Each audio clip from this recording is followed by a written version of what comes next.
এসআইআরে deleted ভোটারদের জন্য 4টি গুরুত্বপূর্ণ ঘোষণা। যদি আপনাদের নাম এসআইআর লিস্ট থেকে ডিলিট হয়ে থাকে, অবশ্যই এই আপডেটটি আপনাদের জন্য খুবই গুরুত্বপূর্ণ হতে চলেছে। ভিডিওটিতে আপনারা প্রত্যেকেই প্রথম থেকে শেষ পর্যন্ত সঙ্গে থাকবেন এবং নতুন হয়ে থাকলে চ্যানেলটিকে সাবস্ক্রাইব করে পাশের দেওয়া বেল আইকনটিকেও প্রেস করে অল নোটিফিকেশনটিকে বাজিয়ে দেবেন। দেখুন বন্ধুরা, যে 27 লক্ষ ভোটারের নাম ডিলিট হয়েছিল এই যে সাপ্লিমেন্টারি লিস্ট থেকে, তারা কিন্তু প্রত্যেকেই আপনারা ট্রাইব্যুনালে আবেদন করেছিলেন, তাই তো? অল টোটাল ডিলিটেড ভোটারদের সেই লিস্ট 90 থেকে 91 লক্ষের মতন কিছু ভোটার রয়েছে। তার মধ্যে আপনারা 27 লক্ষ ভোটার ট্রাইব্যুনালে কিন্তু আবেদন করেছেন। তবে এই মুহূর্তে যখন সরকার পরিবর্তন হলো, সরকারের তরফ থেকে জানানো হয়েছে যারা ট্রাইব্যুনালে আবেদন করেছেন তাদের রাজ্য সরকারের যে সমস্ত প্রকল্প রয়েছে, রাজ্য সরকারের যে সমস্ত সুবিধাগুলো রয়েছে সেখান থেকে তারা বঞ্চিত হবেন না। তাই তাদেরকে কি বলা হয়েছে, তারা সমস্ত কিছু ডকুমেন্টস যেমন আপনাদের রেশন কার্ড, পাশাপাশি আপনাদের ট্রাইব্যুনালে রিসিপ্ট, ভোটার কার্ড, এগুলো নিয়ে আপনারা নির্দিষ্ট ব্লক অফিসে গিয়ে জমা দিন। আপনারা তাই তো জমা দিয়েছেন, কিন্তু আপনাদের জন্য এই মুহূর্তে চারটি গুরুত্বপূর্ণ আপডেট রয়েছে যেগুলো আপনারা অবশ্যই কিন্তু এই ভিডিওতে জানতে পারবেন।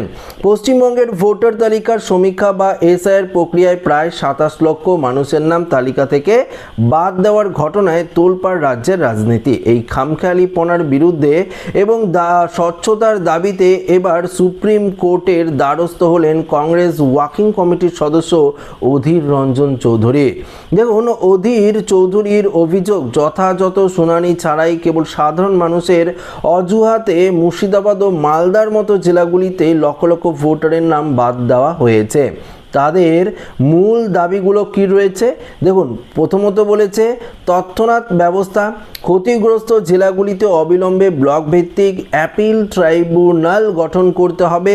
পরবর্তী বলেছে বর্তমানে ট্রাইব্যুনালে যে গতিতে শুনানি চলছে তাতে সমস্ত অভিযোগ নিষ্পত্তি করতে 4 থেকে 5 বছর সময় লেগে যাবে, তাই পর্যাপ্ত বিচারপতির নিয়োগ করা প্রয়োজন। এই ব্যাপারটি কিন্তু ঠিকই বলেছে।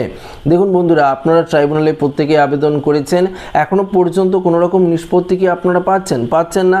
27 লক্ষ ভোটারের নিষ্পত্তি যদি এত স্লো গতিতে এগোয় তাহলে বুঝতেই পারছেন কতটা সময় লাগবে।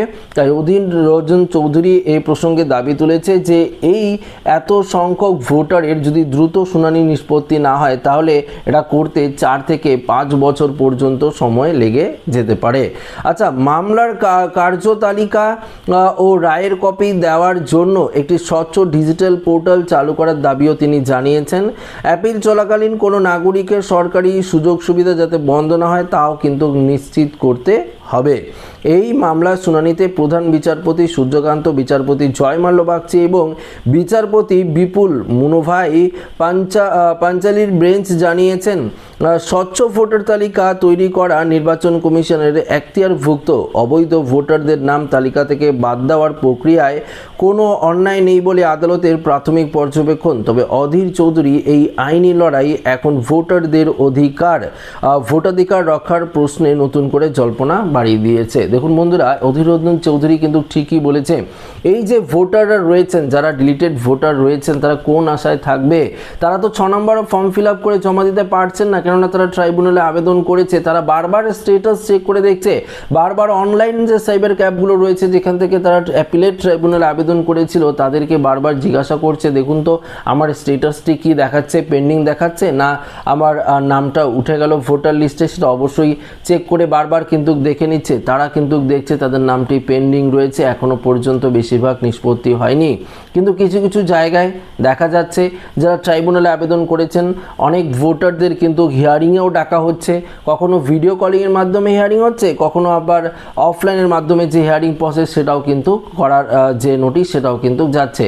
তবে সবার কিন্তু এই যে শুনানির নোটিশ সেটা কিন্তু পৌঁছাচ্ছে না, তাই এই দাবি কিন্তু করেছে অধীর রঞ্জন চৌধুরী। তো বুঝতেই পারলেন এই দাবিগুলোর পক্ষে আপনার যদি কোনো মতামত থাকে অবশ্যই বিস্তারিত কমেন্টে জানাতে পারেন এবং ভিডিওটি ভালো লাগলে লাইক করবেন, আমাদের সাথে শেয়ার করবেন। নতুন হয়ে থাকলে চ্যানেলটিকে সাবস্ক্রাইব করে আমাদের সঙ্গে জুড়ে থাকবেন। ধন্যবাদ।